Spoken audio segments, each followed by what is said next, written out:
onde todas as oportunidades eram distribuídas desigualmente às pessoas de acordo com sua classe, sua riqueza herdada e seu status. E o que esses teoristas sugeriram foi que tentássemos imaginar os seres humanos despidos de todas essas vantagens herdadas, colocados no que eles chamam de estado de natureza, onde eles têm apenas o corpo natural e suas vantagens físicas, e tentarmos imaginar que tipo de arranjos eles realmente fariam.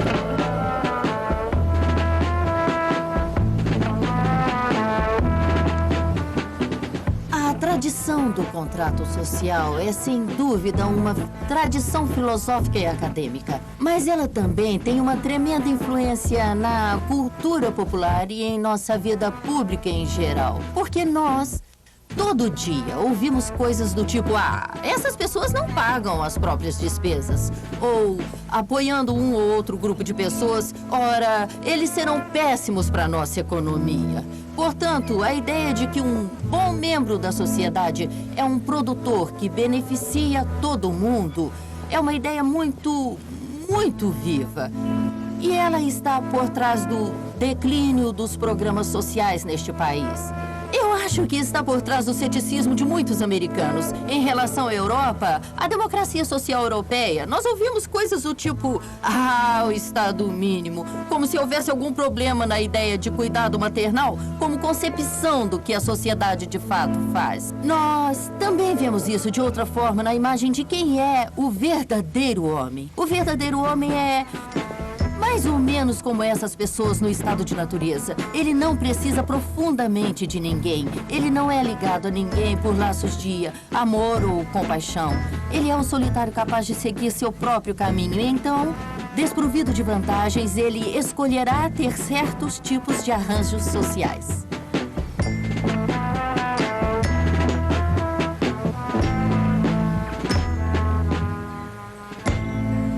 Os teoristas do contrato social fizeram certas suposições que nem sempre são verdades. Eles presumiram que as partes deste contrato são, de fato, rudemente equivalentes em força física e mental. Tudo bem. Mas quando pensa em homens adultos sem deficiências, mas como alguns deles já começaram a perceber, isso não se encaixa muito bem quando pensamos em mulheres, porque a opressão feminina sempre foi, em parte, ocasionada por sua fraqueza física comparada aos homens. Então, se você omite essa simetria física, você pode estar omitindo um problema que uma teoria de justiça precisará ajustar. Mas, com certeza, isso não se encaixa quando pensamos na justiça para pessoas com graves deficiências físicas e mentais. E, na verdade, alguns teoristas que notaram isso disseram: bem, isso é um problema, mas teremos que resolver mais tarde. Vamos criar a teoria primeiro e pensaremos neste problema futuramente. Bem, na minha opinião, isso não é um problema pequeno. Existem muitas pessoas com graves deficiências físicas e mentais. Mas não é só isso. Somos todos nós, enquanto crianças e quando envelhecemos. Como você pensa na justiça quando pensa em corpos que são muito desiguais em suas habilidades e força? E talvez até pior, como você pensa nisso quando está lidando com forças mentais que são muito desiguais em seu potencial? E eu acho que isso é um problema político muito sério. Nós apenas começamos a entender como educar crianças com deficiências, como pensar em sua representação política, como planejar cidades que são acessíveis a elas. Por exemplo, a ponte que acabamos de cruzar, uma pessoa de cadeira de rodas pode cruzá-la, mas há uns 50 anos isso não seria possível. Haveria degraus e a pessoa não poderia ter esta bela vista do lago.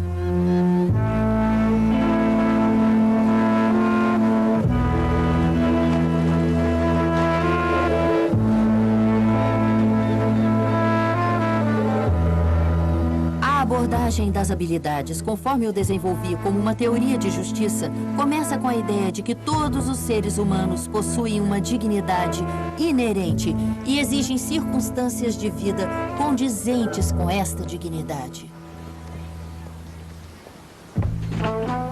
As áreas da vida que me parecem particularmente importantes quando pensamos nas habilidades são, claro, a vida é a mais básica delas. Saúde física, integridade física, desenvolvimento dos sentidos, imaginação e pensamento.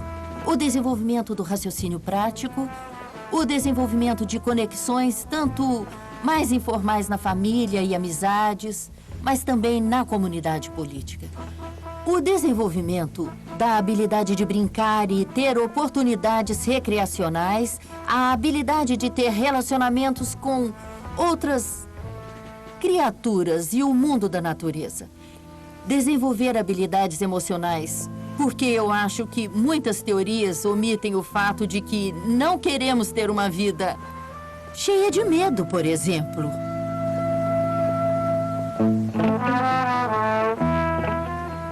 A meu ver, as pessoas se unem para formar uma sociedade, não porque elas têm medo e querem fazer um acordo para benefício mútuo, mas é muito mais por amor que elas desejam se unir a outros para criar um mundo que seja o melhor possível.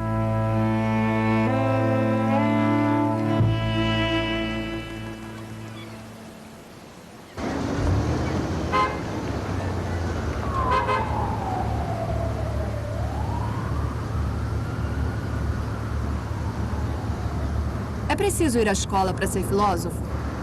Não, não. Graças a Deus não é preciso ir à escola. Um filósofo é um amante da sabedoria. Requer uma tremenda disciplina, uma tremenda coragem para pensar por si mesmo, questionar a si mesmo, o imperativo socrático de questionar a si mesmo. Exige coragem. William Butler Yeats costumava dizer que é preciso mais coragem para examinar a escuridão de nossa alma do que para um soldado lutar no campo de batalha. Coragem para pensar de forma crítica. Bom, a coragem é a virtude capacitadora para qualquer filósofo, para qualquer ser humano no final. Coragem de pensar, de amar, de ter esperança.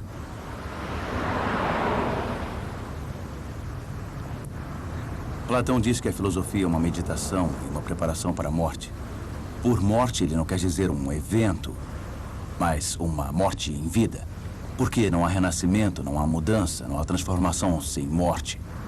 E, portanto, a pergunta virá: como aprendemos a morrer? E Montaigne fala sobre isso em seu famoso ensaio de como filosofar e aprender a morrer. Não se pode falar de verdade sem falar sobre aprender a morrer.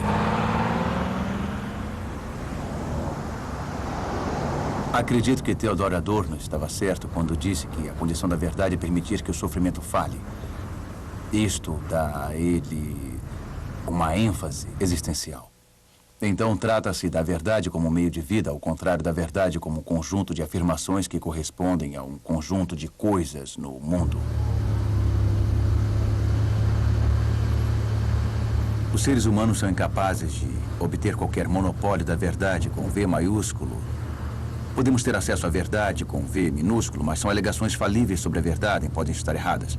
Temos que estar abertos à revisão, portanto, existe uma espécie de mistério que anda de mãos dadas com a verdade. Por isso que muitos pensadores existenciais, sejam eles religiosos como Meister Eckhart ou Paul Tillich, ou sejam seculares como Camus ou Sartre, estão enfatizando nossa finitude, nossa incapacidade de compreender plenamente a suprema natureza da realidade, a verdade sobre as coisas. E dessa forma você fala sobre a verdade ligada ao caminho para a verdade. Porque quando você abre mão da noção de compreensão plena da situação do mundo, você vai falar sobre quais são as formas de manter minha busca pela verdade. Como sustentar uma jornada, uma rota para a verdade, o caminho para a verdade. Portanto, a verdade está atrelada ao debate sobre o caminho para a verdade. E os cientistas podem falar sobre isso em termos de induzir evidências e tirar conclusões confiáveis e por aí vai.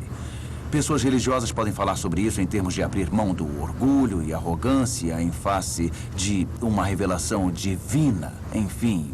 Mas tudo são formas de reconhecer nossa finitude e nossa falibilidade. Eu quero que todas as ricas colorações históricas sejam manifestadas no debate sobre nossa finitude.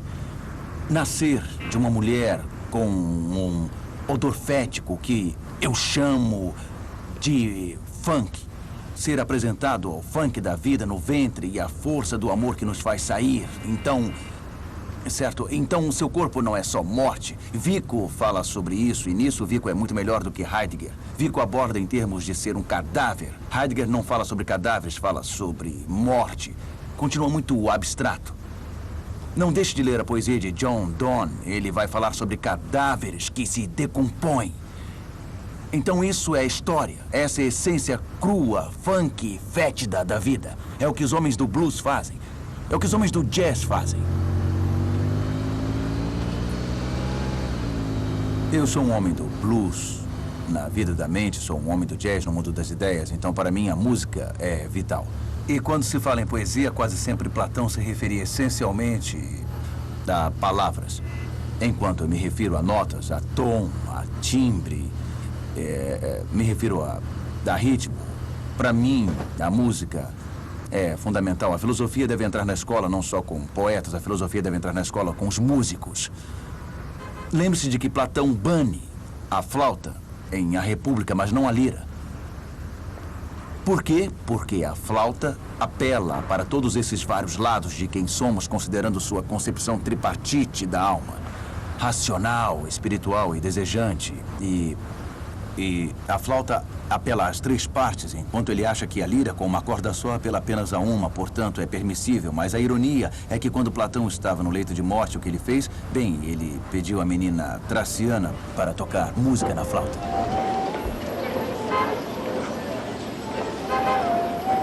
Eu sou cristão, mas não puritano, acredito no prazer. E o prazer orgíaco tem seu lugar, o prazer intelectual tem seu lugar, o prazer social tem seu lugar. O prazer televisual tem seu lugar e eu gosto de programas de TV e quando se trata de música, a 32ª sonata de Beethoven, a Opus 111, um prazer estético inacreditável. Ou mesmo pode ser dito de Curtis Mayfield ou Beatles e outros. Existe um certo prazer da vida, da mente, que não pode ser negado.